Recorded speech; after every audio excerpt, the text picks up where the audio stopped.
বাটপারতান্ত্রিক বাংলাদেশের সমাজে চক্রান্ত সবসময় চলমান থাকে। বাংলাদেশে আর যাই কিছুই অভাব হোক, লোকজনের অভাব নাই, রাজনৈতিক দলের অভাব নাই। যেখানে 3 জন বাংলাদেশে আছে সেখানেই 2টো রাজনৈতিক দল হয়ে যায়, সেটা আপনারা জানেন।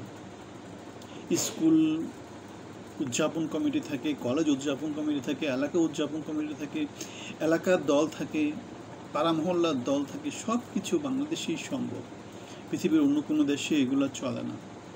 তাহলে বাংলাদেশে এই যে দল হওয়া, এই যে বিভাজন তৈরি হওয়া, সেটা আমরা দেখতে পাই বাংলাদেশের রাজনৈতিক অঙ্গনে। সারা পৃথিবীর উন্নত দেশগুলোতে আমরা দেখি যে রাজনৈতিক দল 2টা বা 3টা বা 4টা সর্বোচ্চ। আর বাংলাদেশে 147টা নতুন করে রাজনৈতিক দল নিবন্ধন চায়। আর নিবন্ধন আছে এমন দলের সংখ্যা তো যদি আমরা 50-60ও ধরি, তাহলে দেখা যাচ্ছে বাংলাদেশের রাজনৈতিক দল তৈরি হচ্ছে মোটামুটি 200টার উপরে। এখন প্রশ্ন হতে পারে, এই অবস্থায় এতগুলো রাজনৈতিক দল কেন তৈরি হচ্ছে? আপনারা এটা জানেন, রাজনৈতিক দল আমরা দেখেছি গত সরকারের সময় 14 দলীয় জোট, 20 দলীয় জোট, নানা রকমের জোট তৈরি হতো। এখন এই সময়টাতে প্রফেসর ডক্টর মোহাম্মদ ইউনূস, আমি অনেক আগে অনেকগুলো ভিডিও করেছেন যে সংখ্যাতত্ত্ব নিয়ে তিনি খেলছেন। তিনি বলতে পারবেন যে 200 রাজনৈতিক দল নির্বাচনে অংশগ্রহণ করেছে, তার মানে বহুদলীয় গণতন্ত্র। দ্বিতীয় পয়েন্ট হতে পারে, তিনি বলবেন যে 200 দলের মধ্যে 150 দল নির্বাচন চায় না, 50 দল নির্বাচন চায়, সুতরাং নির্বাচন হবে না।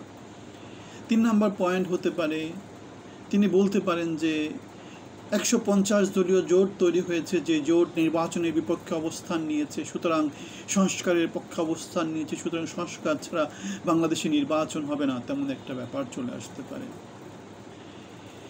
বাংলাদেশের রাজনীতিতে এই যে নানা রকমের অপাঙ্ক্তেয় প্র্যাকটিস, যে সমস্ত কার্যক্রমগুলো নেওয়া হয়, সেগুলো কোনো কিছুই নতুন না। সেগুলা আমাদের 17 বছরের হাসিনা দেখিয়েছে। এমন কিছু করেনি যা নতুন হতে পারে। আমাদের 55 বছরের যে বাংলাদেশের সংস্কৃতি, সেটা আমাদেরকে দেখিয়েছে এমন কিছু সম্ভব না যেটা নতুন করে আসবে। সুতরাং এই যে 147টা নতুন দল যে নিবন্ধন চায়, এবং নিবন্ধনপ্রাপ্ত 50-60টা যে দল আছে, এই যে বাংলাদেশের 200-র মতো দল আছে, পরিবার নিয়ে যে দল আছে, একটি বাড়ি একটি রাজনৈতিক দল, এই যে ব্যক্তিকেন্দ্রিক দল যে বাংলাদেশে আছে, প্রত্যেকটা জিনিস প্রেডিক্টেবল যে কি হবে, কি হতে পারে। এরা ক্ষমতার হালুয়া রুটির ভাগটা পেতে চায়। এরা যারা ক্ষমতার কেন্দ্রবিন্দুতে আছে তাদের কাছ থেকে ভাগ চায়, আমাকে ভাগ দাও, আমাকে ভাগ না দিলে হবে না, এরকম একটা ব্যাপার। সুতরাং বাংলাদেশের মানুষকে লুটে পুটে খাওয়ার সব রকমের চক্রান্ত কিন্তু সবাই সব দিক থেকে করে ফেলেছে। যেমন 13টা সংস্কার প্রস্তাব যেগুলো আছে, সেই প্রস্তাবগুলো যদি বাস্তবায়ন হয়, সেক্ষেত্রে গণতন্ত্র প্র্যাকটিসটা হয়। এখন সেই প্রস্তাবগুলোকে যদি না বলা হয়, সেক্ষেত্রে ওই লুটে পুটে খাওয়া চক্রান্তই বাংলাদেশে চালু থাকবে। বাংলাদেশে পরিবর্তন আর আসবে না। তাহলে পরিবর্তনের অংশী হতে হলে কী করতে হবে সেটা আমরা সবাই জানি, তারপরও বারবার বলি। কেন বলি? কারণ জনসচেতনতা। আমরা দেখেছি জুলাই আগস্টে বিপ্লব হয়েছে পরিবর্তনের জন্য।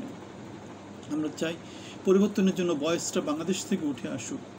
এই যে ডাকাত, ভোট ডাকাত, এই যে একটি বাড়ি একটি রাজনৈতিক দল প্রকল্প, এগুলো সব হচ্ছে বাটপারদের, বিশ্ব বাটপারদের বাংলাদেশকে লুটে পুটে নতুন করে খাওয়ার একটা বিরাট ষড়যন্ত্র। সেই ষড়যন্ত্রে আমরা অংশী হতে চাই না। আমরা বাংলাদেশের হয়ে কথা বলতে চাই, বাংলাদেশের জন্য কথা বলতে চাই। আমরা জনগণের প্রতিনিধি হিসাবে, জনগণের ভয়েস হিসাবে আমরা বাংলাদেশের সমাজে আমাদের ইনফ্লুয়েন্সটা রেখে যেতে চাই। আমরা 17 বছর বিএনপির গণতান্ত্রিক আন্দোলনে ছিলাম, আমরা কোটা আন্দোলনে ছিলাম। আর 5 বছর আগে হাসিনা সরকারের রোষের মুখে পড়ে, সরকারের চক্রান্তকারীদের রোষের মুখে পড়ে আমরা চাকরি হারিয়েছিলাম। আমরা বাংলাদেশের জন্য ত্যাগ স্বীকার করেছি। আমাদের পরিবার মুক্তিযোদ্ধা পরিবার, আমার দাদা, চাচা, 5-6 জন মুক্তিযোদ্ধা ছিল। আমরা 24-এর মুক্তিযোদ্ধা। সুতরাং আমরাই বাংলাদেশ। আমাদের সাথে আপনারা অংশী হতে পারেন। আপনাদের সবার জন্য অনেক অনেক শুভকামনা থাকলেও ভালো থাকবেন।